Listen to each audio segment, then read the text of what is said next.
The war in Gaza has been going on for exactly 2 years. Tens of thousands of dead, a humanitarian catastrophe. At the same time, Tel Aviv announces plans to fully establish control over the enclave. There is even talk of population displacement to third countries. The Trump plan is being actively discussed.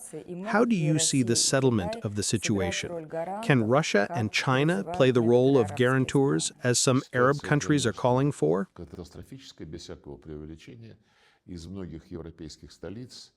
The situation is, of course, catastrophic. Without any exaggeration, the words genocide and famine are heard from many European capitals and from the mouths of many official representatives of international organizations. Children are dying of exhaustion and hunger. The total number of deaths, according to official data alone, is 65,000 people in 2 years. The vast majority are civilians, women, children, and the elderly. 170,000 were injured. Hundreds and hundreds of thousands are homeless.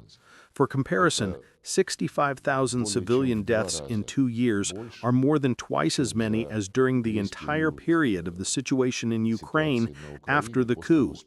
There have been fewer civilian casualties in Ukraine in 12 years than there have been in 2 years in Palestine. It's a very difficult situation. You mentioned some exotic ideas that were mentioned at an early stage by the administration of U.S. President Trump when they began to deal with these issues: Riviera, resettlement, resort recreation area. Arab countries categorically opposed this, primarily Egypt and Jordan as the closest neighbors of Palestine, where our American colleagues and they wanted to resettle most of the residents of the Gaza Strip. Then there were reports that in a situation where the Arabs took such an irreconcilable position, they began to look in other parts of the world. Somaliland, even Indonesia and South Sudan were mentioned. But now, it seems to me, everyone has realized that this will be a disaster not only for the Palestinians in the humanitarian sense, but also for the authority of the United Nations, which proclaimed a Palestinian state along with the State of Israel back in 1947. Yes, then the Arabs behaved perhaps somewhat imprudently. Events began that eventually resulted in bloody clashes, in the shrinking of territories intended for a Palestinian state. But nevertheless, no one canceled the decision of the Security Council and the UN General Assembly. The state must be created.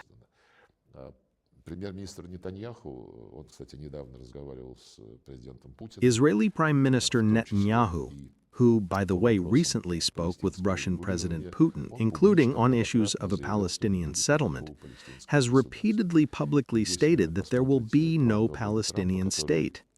If you look at Trump's plan, which we consider a positive step, given that we need to stop the bloodshed, save lives, rebuild the Gaza Strip, Gaza City, or what's left of them, U.S. President Trump proposed his 20 points, which mentioned the word statehood. But all this is formulated quite generally.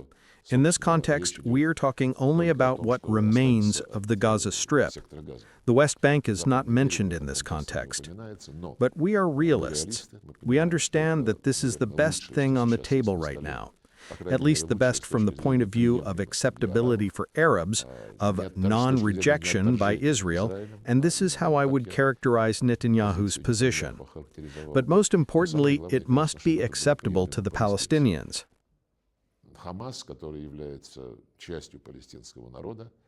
Hamas is part of the Palestinian people and part of the problem. We strongly condemned the terrorist attack carried out by Hamas against civilians 2 years ago on October 7, 2023. 1,200 dead, dozens were taken hostage. It's a crime.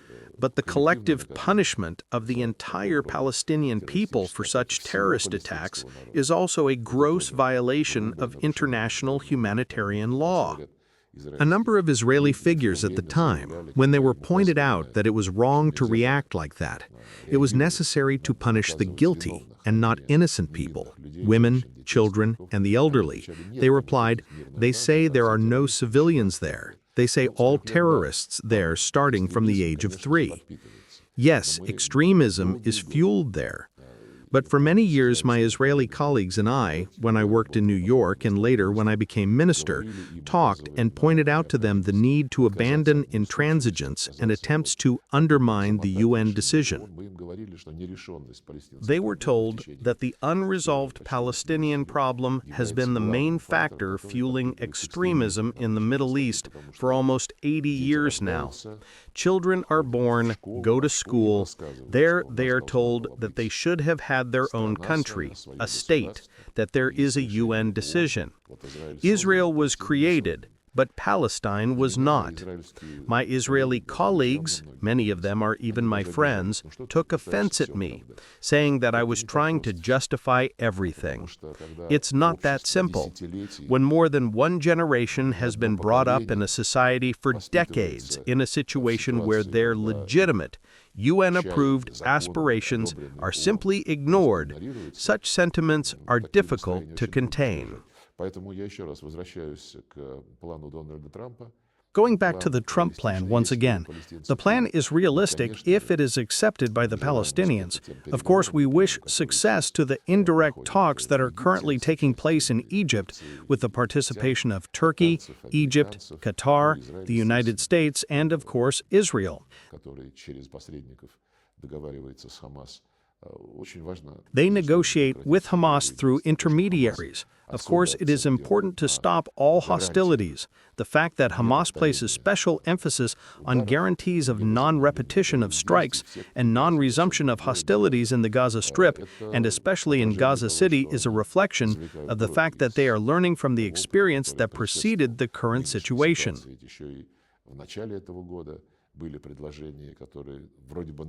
At the beginning of this year, there were proposals that seemed to be being implemented, and then Israel, having completed the first stage, resumed hostilities, citing the fact that Hamas was not fulfilling its conditions. It is very important to work out the details so that there are no relapses. We saw what was shown on television, how Trump and Netanyahu talked to the Qatari Prime Minister from the Oval Office, and how Trump tried live to ensure that there would be no more such actions. In this case, it was against Qatar, but under the pretext that Hamas leaders were in Doha. We wish them success. If there's anything we can do to help, of course we will. President Putin clearly said at a meeting of the Valdai International Discussion Club that we would like to help create a Palestinian state. But we need to start somewhere. It will come to the state later. The goal should not be removed from the agenda. Our Western colleagues must bear their share of responsibility for the fact that they played a major role in winding up decisions on the creation of an independent Palestine in the West Bank and the Gaza Strip. In June, President Macron, followed by British Prime Minister Starmer, announced that they would go to the UN General Assembly and recognize everything there. If you already decided to admit it in June, why not do it? Maybe they hoped that in 2 or 3 months there would be nothing left to recognize, nothing left of Palestine. He mentioned the West Bank. The situation there is also alarming, because from the point of view of the future statehood of Palestine, as required by the UN decisions, almost the entire territory there is already occupied by Israeli settlements. I have heard, it has not been officially mentioned anywhere, but people from among political scientists and experts are talking, that it is planned to allocate 2 or 3 municipalities in the West Bank where they will install Palestinian leaders who I do not know who and how they will lead. Such things. But once again, it is important for us to stop the bloodshed now. In this sense, Trump's plan offers hope. The situation in Iran is seen as one of the key factors affecting stability in the region. After the forceful scenario that Israel and the United States resorted to in the summer of this year, how do we see the further development of the situation? Is it possible, in your opinion, to return to full-scale negotiations on the Iranian nuclear program? Iran is interested in this. Since January of this year, when the West seriously began to play for the resumption of sanctions, although there is no legal right to do so, Iran has consistently advocated negotiations, shown flexibility and creativity in its approaches, and sought not to succumb to provocations, because the West constantly lured the Iranian negotiators to some kind of regular meetings, rounds, where they then reached some kind of preliminary understanding. Everyone hoped that this would finally put an end to conversations about what to do next. The West then refused its proposals, preliminary agreements, compromises, and continued to use methods of blackmail, dictate, and threats. The very fact of the resumption of these sanctions, which the West is trying to pass off as a legal action, is a completely outrageous story.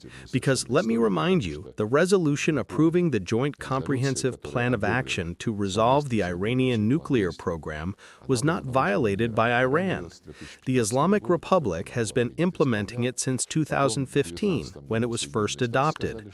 Then, in 2019, the United States said that they didn't like it, that they wouldn't do anything, and the Europeans, who were also obliged to fulfill the fruit of their labors, instead of speaking out in principle for preserving this deal, began to play along with Washington and convince the Iranians. They say, well, the Americans refuse to fulfill it, but don't be offended. Let's come up with something else. Give in here. This is simply despicable, not to mention that it grossly violates international law. The UN Charter requires that all resolutions be implemented, and they decided like this. We took advantage of the provision of this deal. I was involved in this process, which raised big questions in 2015. Then Secretary of State Kerry told then Iranian Foreign Minister Zarif, who acted as a negotiator, that it was good that we had agreed on everything. And this is a huge document with technical, legal, and practical details, and offered to sell it all to Congress in Washington. Since many in the United States do not trust Tehran, in order to convince them, we will write down that if Iran suddenly violates or does not comply with something, then a resolution on the resumption of sanctions will be automatically adopted. And it's impossible to do anything there. They came up with a scheme that is unequivocally in favor of anyone who would like to resume sanctions against Iran. I am sure that the Iranians agreed to such an agreement solely for one reason. They were not going to and did not want to violate anything. Therefore, with a clear conscience and with a light heart, they signed up to this unprecedented tool, which the West has now grossly abused, turning everything upside down. They punished a country that did not violate anything and did everything until the West withdrew from the deal. The Iranians are still ready to negotiate. The West is specifically doing everything to ensure that these negotiations with the United States do not take place, although the Iranians have always been ready for this, and that Iran does not resume normal cooperation with the IAEA. It's as if they're deliberately provoking a major conflict. Maybe someone needs it. Мы же про арабские дела говорим с вами, мы готовимся к арабскому саммиту. We're talking about Arab affairs. We are preparing for the Arab Summit. In recent years, including with our assistance, there have been positive developments in relations between Iran and the Arab countries. He has had relations with a number of states for quite a long time. A few years ago, we agreed with the KASA to normalize relations. This is the most important country in the Persian Gulf.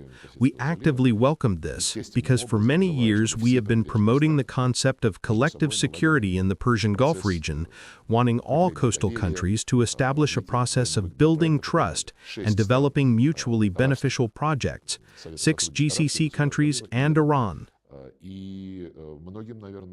Many people probably don't want this to happen, for Iran to get rid of the problems that have been imposed on it. I mentioned them, and the demands that the Islamic Republic unilaterally abandon not only its nuclear program, including its peaceful nuclear program, but also unilaterally disarm. Many people want to maintain the cautious attitude of the Arab Gulf countries towards Iran. These are the games of the West. The British have always been famous for their divide and rule approach. And here it's not even divide, but incite and dominate. It is sad that colonial and neo-colonial attitudes still determine the actions of some of our Western colleagues.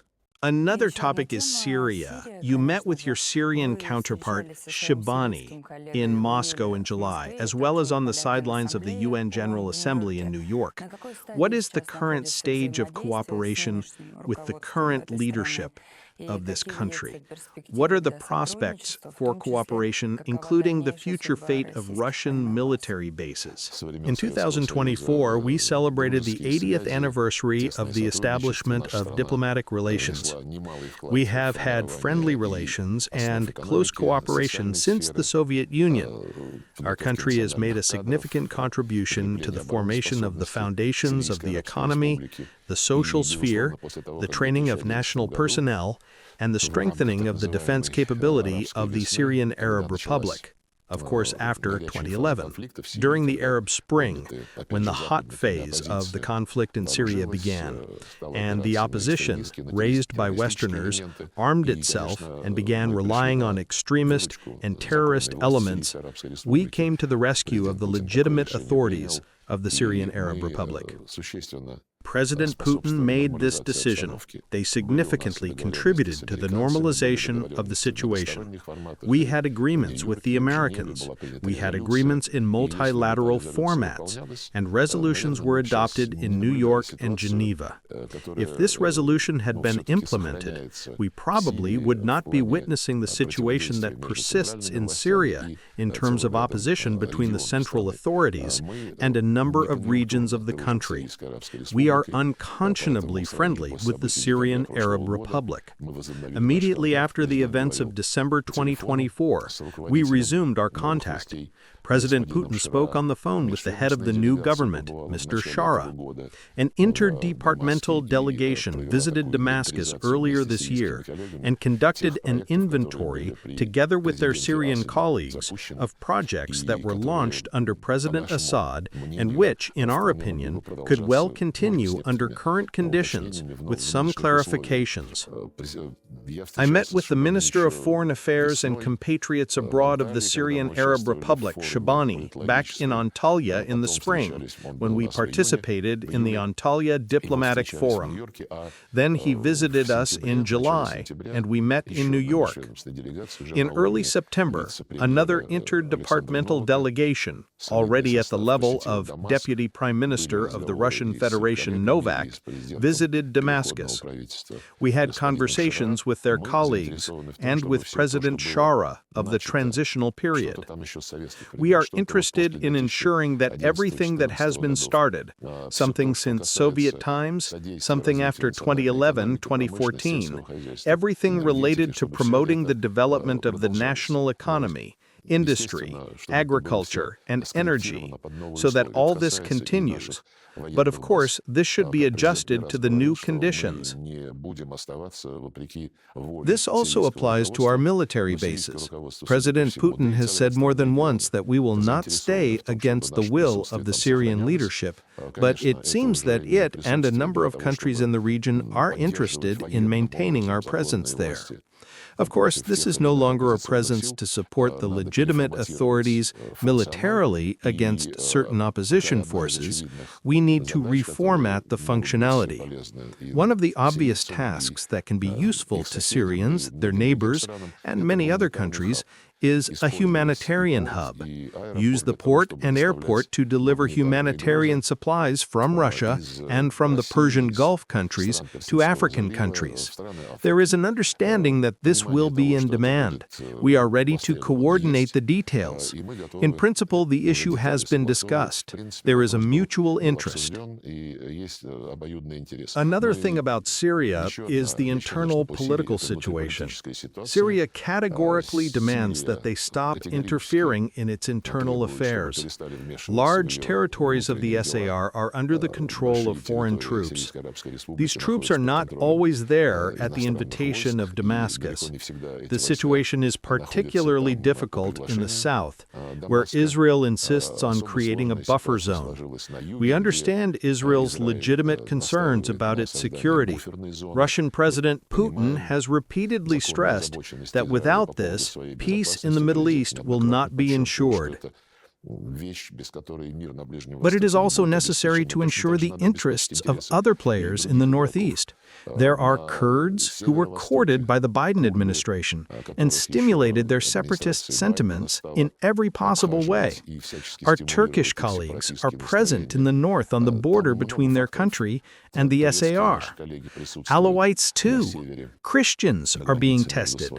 Not so long ago, there was a barbaric attack on the church. Therefore, the unity of Syria is something that all countries that have some kind of influence on the situation should be interested in, on Damascus, on various ethno-confessional and political groups in other parts of the country. The traditional fear of many is that the Kurdish problem will explode, because if these games with the Syrian Kurds into autonomy, separatism, result in something concrete, then the Kurdish problem may explode in all other countries of the region. These are serious risks. From all points of view, we will help our Syrian partners. We are ready to cooperate in these matters with other countries that promote their interests in the Syrian Arab Republic in one way or another. Of particular importance will be the participation of the head of the transitional government, Mr. Shira, in the first Russian-Arab summit on October 15th. I think a serious conversation will take place there.